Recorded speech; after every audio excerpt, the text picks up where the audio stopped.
The Haunting of Dr. Graves. Dr. Elias Graves had built his career on understanding the human mind, its complexities, its dark corners, and the fragile thread that separated sanity from madness. As a respected psychiatrist in the heart of the city, he had spent years helping patients confront their deepest fears, traumas, and darkest secrets. But in the quiet recesses of his mind, there was one truth he had buried deeper than any other: his own past.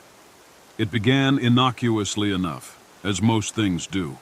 A patient, Emily, a young woman suffering from severe anxiety and vivid nightmares, had been seeing Dr. Graves for months. Her sessions were always the same, her voice trembling as she described dark figures in her dreams, figures that whispered her name, figures that watched her as she slept. Dr. Graves, ever the professional, chalked it up to stress and unresolved childhood trauma. He prescribed medication, suggested coping mechanisms, and encouraged her to confront her fears. But then, Emily died. The cause was listed as a heart attack, though no one could explain how a young woman in perfect health could succumb to such a sudden, violent end. Dr. Graves attended her funeral, as he did with all his patients, offering condolences to the family. But something gnawed at him, something he couldn't shake. The night after the funeral, he awoke to a cold chill in his room. The air felt thick, oppressive, as though something unseen was watching him. He dismissed it as a bad dream, but then it happened again and again. At first, it was subtle. A flicker of movement in the corner of his eye, a soft whisper when no one was there. But over time, the signs grew more disturbing. A patient named Charles, a man suffering from severe depression, began to describe vivid dreams of Emily. Dreams in which she appeared, accusing him of something unspeakable. Charles became paranoid, agitated, and eventually he too died under mysterious circumstances. Dr. Graves couldn't ignore it any longer. He had been a psychiatrist long enough to recognize the signs of a breakdown, but this was different. This wasn't a product of his mind. It was something real, something sinister. Each death seemed to be connected, and the whispers grew louder, more insistent.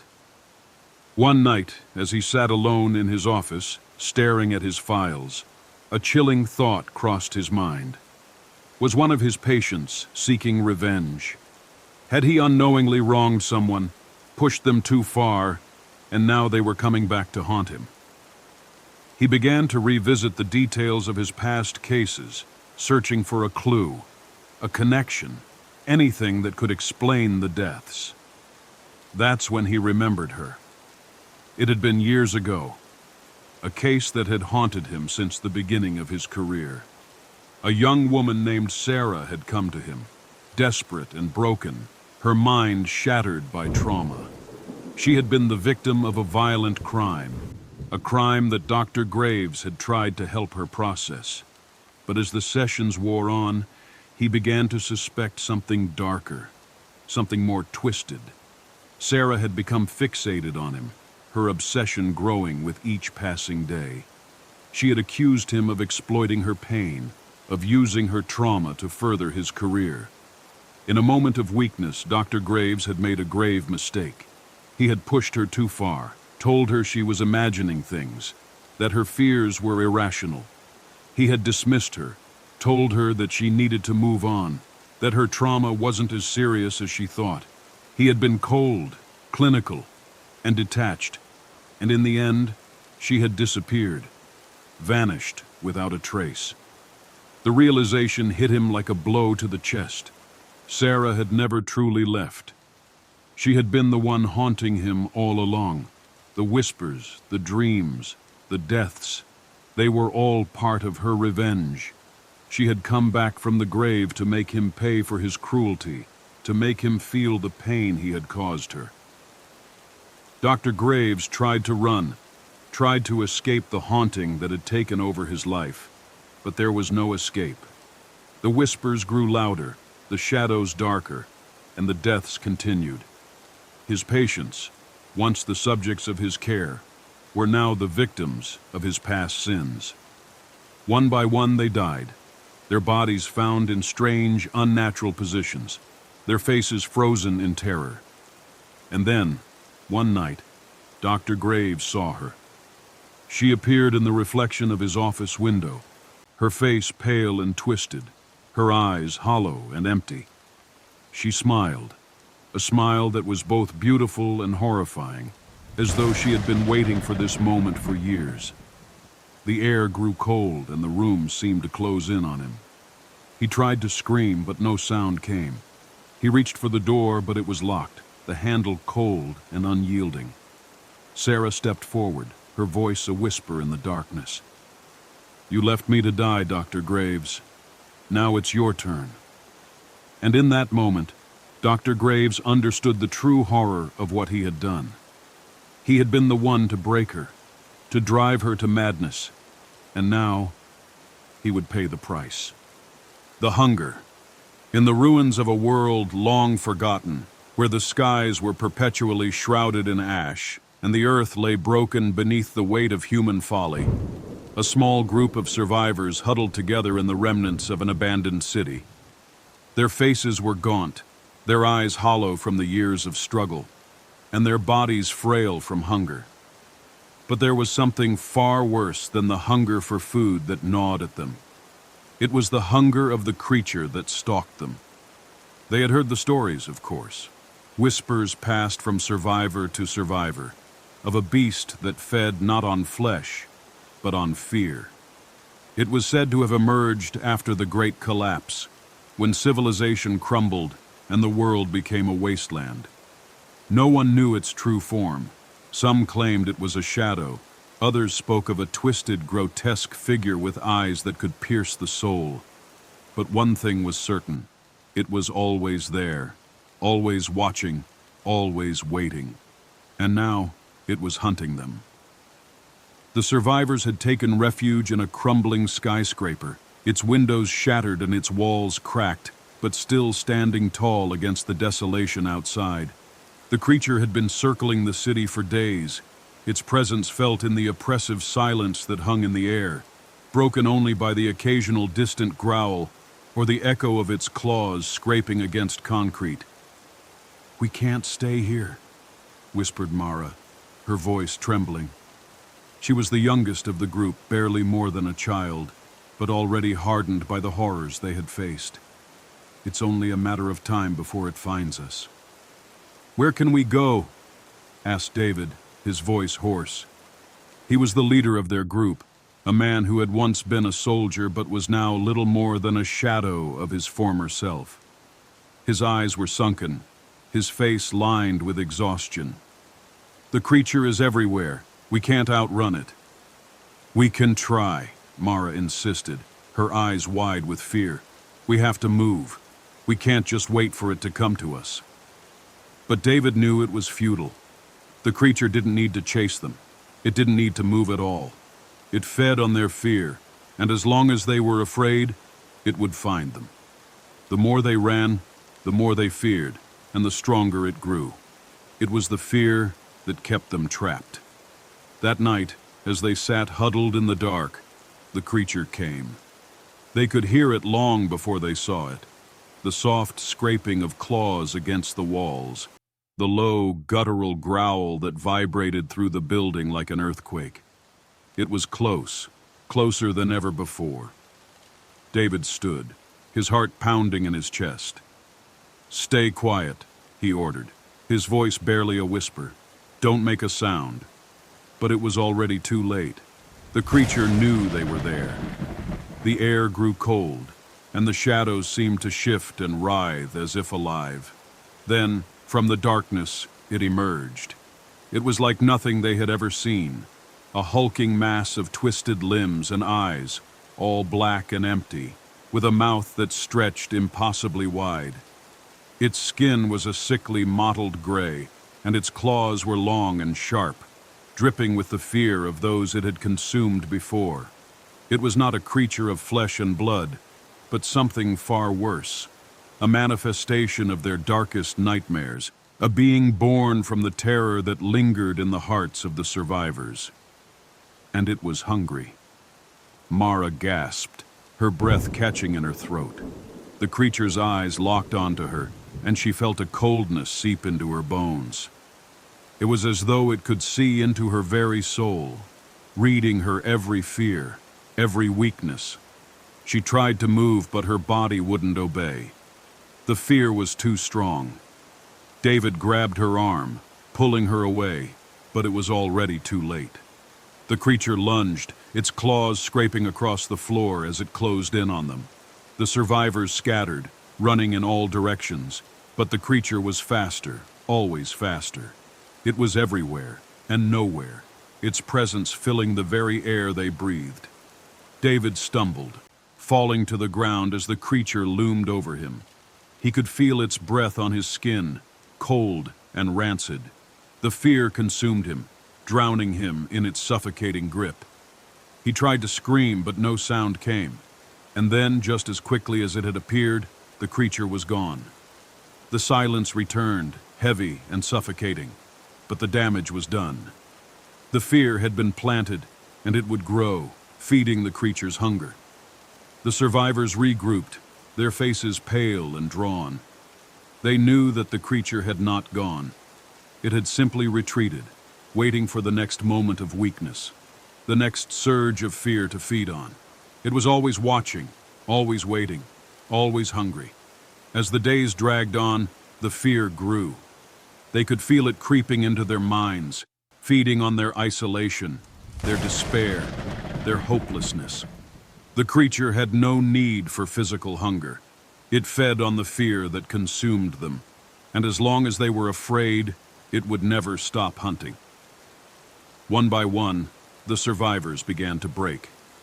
The fear took hold of them, twisted their minds. The silent scream. Ethan Holloway had always been a man of logic and reason.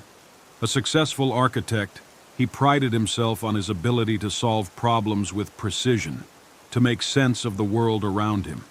So when he purchased the old house on the outskirts of town, he had no qualms about its history. The house was grand, with sweeping staircases and towering windows, but it had been abandoned for years, left to decay in the shadows of time. It was the perfect project, a place where he could escape the noise of his busy life and focus on his work.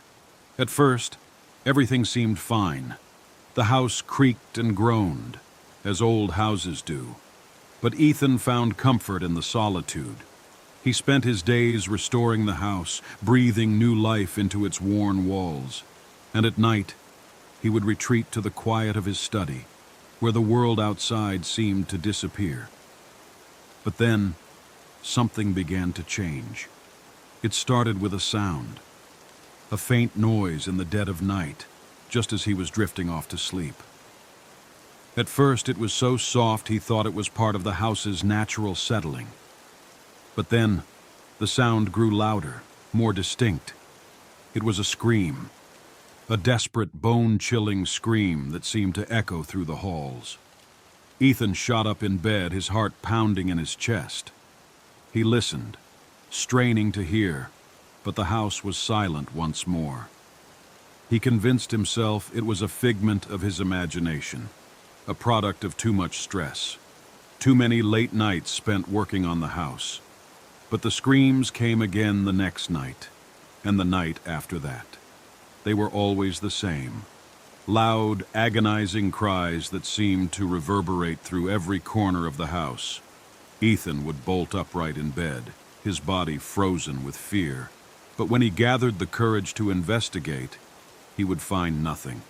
The house was empty, save for the shadows that stretched long across the walls.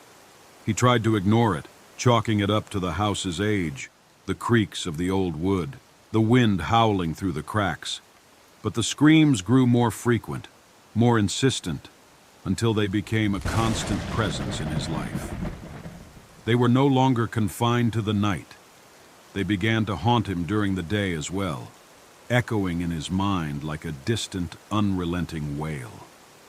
Desperate for answers, Ethan began to search the house. He combed through the attic, the basement, every room, every hallway, looking for some sign, some clue that would explain the source of the screams. He found nothing. No hidden rooms, no secret passages, no explanation at all. The house was as empty as it had always been, yet the screams persisted, louder and more frantic with each passing night. One evening, after another sleepless night filled with the unearthly wails, Ethan stood before the mirror in his bathroom, his face pale and drawn from exhaustion. He had not slept in days, his mind unraveling with each new scream. As he stared into his reflection, he saw something that made his blood run cold. His eyes, once sharp and clear, had become hollow, dark circles forming beneath them, and his face seemed to age before his very eyes. But it wasn't just his appearance that had changed. It was the expression on his face. The reflection that stared back at him was not his own. It was twisted, distorted, as though the scream was not coming from outside of him, but from deep within.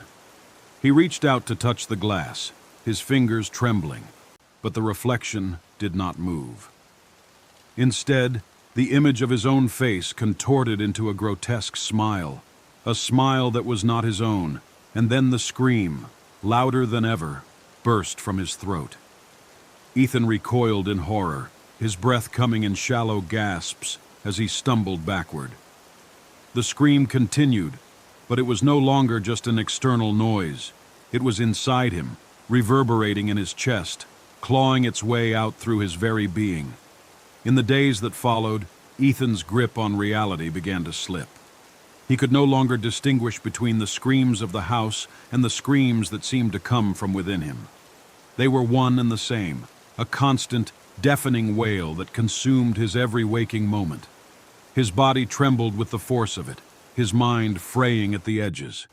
He tried to escape, to leave the house, to flee from the torment that had overtaken him. But every time he stepped outside, the screams followed him, echoing in his mind, rattling his bones. He could hear them in the wind, in the rustling of the trees, in the hum of the streetlights. The house had claimed him, and there was no escape. One night, as the screams reached a fever pitch, Ethan found himself standing at the top of the grand staircase, his body shaking, his hands clutched to his ears in a futile attempt to block out the noise. He felt as though his head would explode from the pressure of it all. The house seemed to pulse with the sound, the walls vibrating with the agony of the cries. And then, in a moment of horrifying clarity, Ethan understood. The visitor, Martha and Richard, had always prided themselves on their hospitality. Their home, nestled in the quiet outskirts of town, was a sanctuary of peace, a place where they could escape the bustle of the world and find comfort in each other's company. It was a small house, but it was theirs. A place where the weight of the world could be forgotten, if only for a moment. One evening, as they sat in their living room, the doorbell rang unexpectedly. It was late, and neither of them was expecting company. Richard, ever the gracious host, rose to answer it, expecting perhaps a neighbor or a delivery. But when he opened the door, he was met by a man standing alone on the doorstep. The stranger was tall, his face obscured by the shadow of his wide-brimmed hat. His clothes were worn, though well kept, and his voice carried an odd, unsettling calm when he spoke. "Good evening," he said, his tone smooth but cold. "I hope I'm not disturbing you. I've been traveling for quite some time, and I've lost my way. May I come in for a moment?" Richard hesitated, a flicker of unease crossing his mind. But the man seemed harmless enough, and Martha, ever the kind soul, had already begun to move toward the door. "Of course, come in," she said, her voice warm, though tinged with curiosity. The man stepped inside, and Richard closed the door behind him. The air inside the house felt colder somehow. as if the very walls had drawn in a deep, silent breath. The stranger removed his hat, revealing a pale, gaunt face.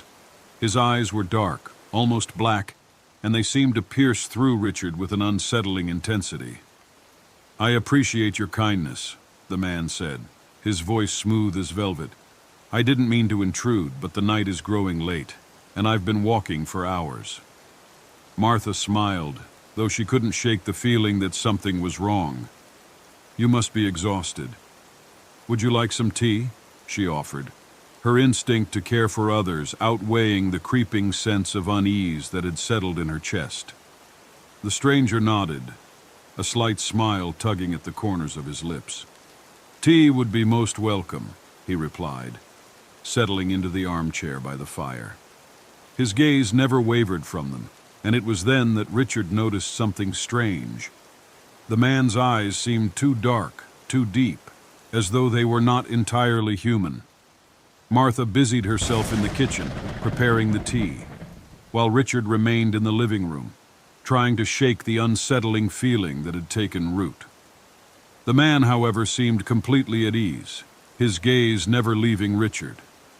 It was as if he were studying him, observing every movement, every breath. Richard felt his skin crawl under the weight of that gaze. When Martha returned with the tea, she set the cups down on the table, her smile faltering slightly as she glanced between Richard and the stranger.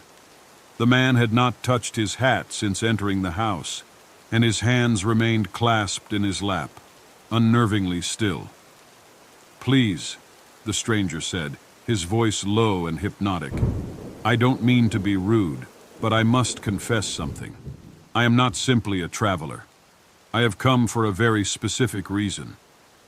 Richard's heart skipped a beat. "What do you mean?" he asked, trying to mask the unease in his voice. The stranger's lips curled into a slow, deliberate smile, and for the first time Richard noticed the faint gleam of sharp, pointed teeth. "I have been watching you both for some time," he said, his voice like a whisper, yet it seemed to fill the room. "I know your secrets, your fears, your desires. I have been waiting for the right moment to come." Martha's face paled, and she took a step back, her hand instinctively reaching for Richard's. "What do you want from us?" she asked, her voice trembling. The man's smile widened, his eyes glinting with a dark, otherworldly hunger. "I want nothing more than to stay here with you," he said, his voice smooth as silk. "But I require something in return. A small gift, if you will." Richard stood, his pulse quickening. "What kind of gift?" he demanded, his voice rising. The stranger's eyes glinted with amusement. "Your lives," he said softly, almost tenderly. "Not all of them, of course. Just enough to feed my needs." The room seemed to grow colder, the shadows lengthening around them, as the stranger's words sank in. Martha gasped, her hand clutching Richard's in a desperate attempt to steady herself. "You see," the man continued, his voice growing more intense, "I have been walking for a very long time, searching for a place like this. A place where I can feed, where I can take what I need to survive. And you, dear friends, are the perfect hosts." Richard's heart pounded in his chest, his mind racing. He glanced around the room, his eyes falling on the door, but he knew it would be useless to run. The man was already inside, and he had no intention of leaving. The stranger stood up, his movements smooth and graceful, like a predator stalking the blackened eyes. Maggie Wilkes had always been drawn to the charm of old houses. There was something about their worn edges, their creaking floors, and their history that spoke to her in a way no modern home could. So when she found a quaint Victorian house on the outskirts of town, she felt as though fate had led her to it. The house was a bargain, too good to be true, in fact. And despite the rumors of its strange past, Maggie saw only potential. She was ready for a fresh start, and this house seemed perfect for her new life. The house was everything she had imagined and more. The woodwork was intricate, the rooms spacious, and the garden overgrown with ivy and roses that had long since lost their bloom. But there was an unsettling stillness to the place, a heaviness in the air that Maggie couldn't quite shake. It wasn't the kind of place that welcomed you with open arms. Instead, it seemed to observe you, as if waiting for something or someone. As she settled in, Maggie began to explore the house, fascinated by its history. The previous owners had lived there for decades, but they had vanished under mysterious circumstances, leaving behind only whispers and half-formed rumors. Some said they had simply disappeared, while others claimed they had been driven mad by the house. The more Maggie dug into the history, the more she realized that the house had a dark and twisted past, one that seemed to haunt its very walls. One evening, as she stood in front of the full-length mirror in the hallway, she caught a glimpse of herself. Her reflection seemed normal at first, her brown hair falling in soft waves, her eyes bright and clear. But as she stared a little longer, something shifted. Her reflection grew darker, the whites of her eyes disappearing, leaving behind only black, empty voids. Her pupils were gone, replaced by a deep, inky blackness that seemed to swallow everything in its path. She gasped, stumbling back from the mirror. Her heart pounded in her chest as she turned to look around the room, but nothing was there. She was alone. The reflection in the mirror, however, remained unchanged, its blackened eyes staring back at her with an intensity that sent chills down her spine. Shaking her head, Maggie dismissed it as a trick of the light. Maybe she was just tired. Maybe it was the stress of moving in. But as the days went on, the phenomenon repeated itself. Every time she looked into a mirror, her reflection would change. Her eyes would turn black, hollow, and lifeless, just like the eyes of the previous owners in the old photographs she had found hidden in the attic. The more she investigated, the more she uncovered about the house's previous occupants. The family that had lived there before her had been a young couple, and their child, a little girl, had died under strange circumstances. Some said she had drowned in the nearby lake, while others whispered that it had been something far more sinister. The parents, however, had become reclusive after the tragedy, their minds slowly unraveling as they began to speak of voices in the walls and shadows in the corners of their rooms. Eventually, they disappeared, leaving behind nothing but their possessions and a house that seemed to carry their madness within its walls. Maggie could feel the house's pull, its strange energy seeping into her mind. She began to see things, shadows moving in the corners of her vision, whispers that came from nowhere, and the sensation of being watched, even when she was alone. The blackened eyes in her reflection grew darker, more pronounced, and she could no longer tell where the house's history ended, and her own mind began to fracture. One night, as she sat in the parlor, the house seemed to grow colder. The wind howled outside, rattling the windows, and the house creaked as though it were alive. Maggie stood up and walked to the mirror, drawn by an invisible force. As her reflection stared back at her, she could feel her heart race. The blackened eyes in the mirror were no longer just a reflection. They were her own eyes, staring back at her with a hunger that was not her own. The whispers began, soft at first, like a distant murmur, but growing louder, more insistent. The voices spoke her name, calling her into the darkness. Maggie's pulse quickened, and she felt a strange compulsion to answer, to step closer to the mirror, to give in to the pull. "Come closer," the voices whispered. "You are one of us now." Maggie's hand trembled as she reached toward the mirror. The glass seemed to ripple, like water disturbed by a stone. She could feel the coldness radiating from it, the emptiness that seemed to stretch on forever. Her reflection began to move on its own, its blackened eyes following her every movement, its lips curling into a twisted, mocking smile. Suddenly, the door behind her slammed shut, and the house seemed to come alive. The walls groaned, the floors creaked, and the air grew thick with an oppressive energy. Maggie. The forgotten one. When Emily first moved into the small, quaint apartment on the outskirts of town, she was drawn to its charm. The high ceilings, the vintage wallpaper, and the peaceful atmosphere all seemed perfect for a fresh start. After a difficult breakup and the chaos of her past life, she needed a place to retreat, a sanctuary where she could breathe again. The apartment was everything she had hoped for: quiet, isolated, and comforting. But there was one thing she hadn't anticipated: the forgotten one. It all began on the second night of her stay. While unpacking, Emily discovered an old, leather-bound diary wedged between the back of a closet shelf and the wall. The book looked ancient, its pages yellowed with age, and the leather cover cracked with time. Curiosity piqued, she flipped it open, not knowing that doing so would unravel the horrors of her new home.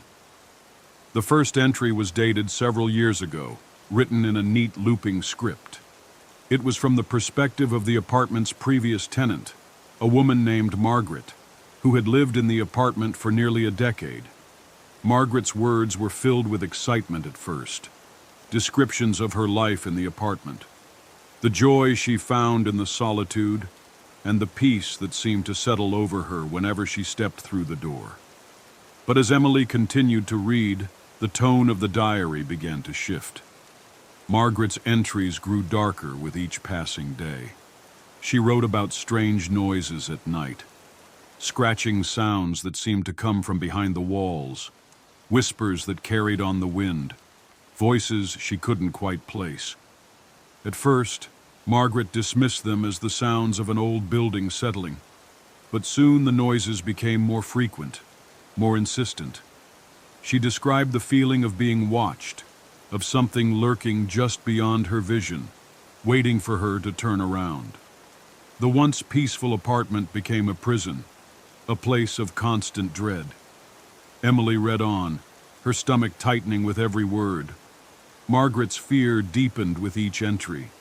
She wrote about a figure, a shadowy presence, that would appear in the corners of her vision. It would stand motionless, watching her, never moving, never speaking. It wasn't a ghost, Margaret wrote, but something worse.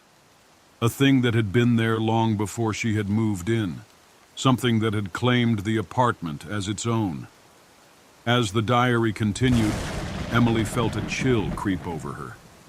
Margaret described how the figure would visit her at night, standing by her bed, its eyes glowing with an unnatural light. Margaret tried to leave, tried to escape the apartment, but each time she attempted to pack her things and move out, she would find herself drawn back, as though the apartment itself was holding her captive. The doors would lock on their own, the windows would refuse to open, and the air would grow thick with a suffocating presence that refused to let her go. One entry stopped Emily cold. Margaret wrote that she had discovered something in the apartment, something hidden beneath the floorboards. She had found a small, dusty box, and inside it was a collection of old photographs and documents. The photographs were of previous tenants, all of whom had disappeared under mysterious circumstances. The documents revealed something even more disturbing. The apartment had been built on the site of an old asylum, a place where the forgotten and the broken were kept hidden away from the world. The asylum had burned down years ago, but the land, it seemed, had never been cleared of its dark history. Margaret's last entry was a frantic, terrified scrawl. She wrote that the figure had become more aggressive, more demanding. It no longer waited for her to fall asleep. It came during the day when she was awake, watching her with eyes full of malice. She wrote that she had tried to leave again, but this time the apartment wouldn't let her. The door wouldn't open, the locks wouldn't budge, and the walls seemed to close in on her. In her final words, Margaret begged for someone to find her, to save her from the thing that had claimed her. But Emily knew with a sickening certainty that no one had ever come. As Emily closed the diary, her heart raced. The apartment had been vacant for months before she moved in. She had assumed that the previous tenant had simply moved on, perhaps to a new place, a new life. But now, she knew the truth. Margaret hadn't left. Margaret had never left. Suddenly, Emily felt the unmistakable sensation of being watched. The air grew thick, the temperature dropped, and she could hear it, the faintest sound of scratching coming from behind the walls. She stood frozen, her breath catching in her throat as the whispers began. Low, indecipherable murmurs that seemed to come from all around her. The walls seemed to close in, and the shadows grew darker, deeper. Terrified, Emily rushed to the door, but it wouldn't open. The handle turned in her hand, but the door